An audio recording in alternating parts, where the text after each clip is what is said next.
राधे राधे दोस्तों, चलिए आज की कहानी शुरू करते हैं। आज की कहानी का शीर्षक है दो संतों की कहानी। कथा के अनुसार पुराने समय में दो संत एक साथ रहते थे। दोनों की भक्ति का तरीका अलग अलग था।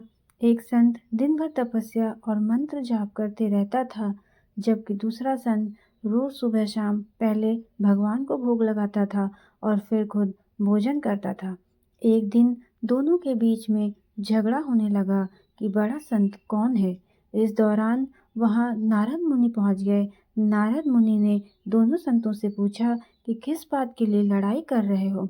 संतों ने बताया कि हम ये तय नहीं कर पा रहे हैं कि दोनों में से बड़ा संत कौन है। नारद मुनि ने कहा कि यह तो बहुत ही छोटी सी बात है, इसका फैसला मैं कर दूंगा।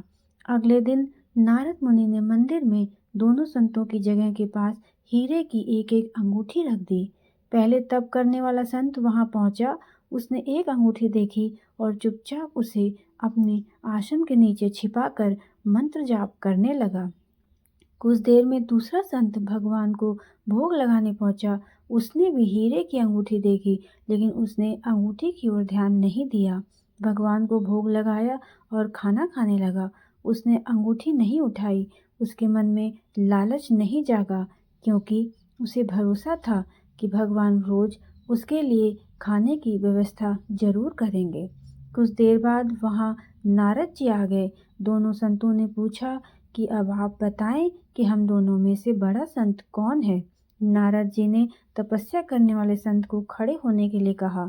जैसे ही वो संत खड़ा हुआ तो उसके आसन के नीचे छिपी हुई अंगूठी दिख गई। नारद मुनि ने उससे कहा कि तुम दोनों में भोग लगाकर खाना खाने वाला बड़ा संत ये है। तपस्या करने वाले संत में चोरी करने की बुरी आदत है। उसने भक्ति के समय में भी चोरी करने से संकोच नहीं किया, जबकि भोग लगाने वाले संत ने अंगूठी की ओर ध्यान तक नहीं दिया।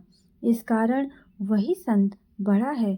तो इस कहानी से और हमें ये सीख मिलती है कि इस प्रसंग की सीख यही है कि भक्ति तभी सफल होती है जब भक्त के मन में बुरे विचार ना हो, भक्त बुरे काम ना करता हो। जिस भक्त के विचार पवित्र हैं और जो बुरे कर्मों से दूर रहता है, सिर्फ उसे ही भगवान की कृपा प्राप्त होती है।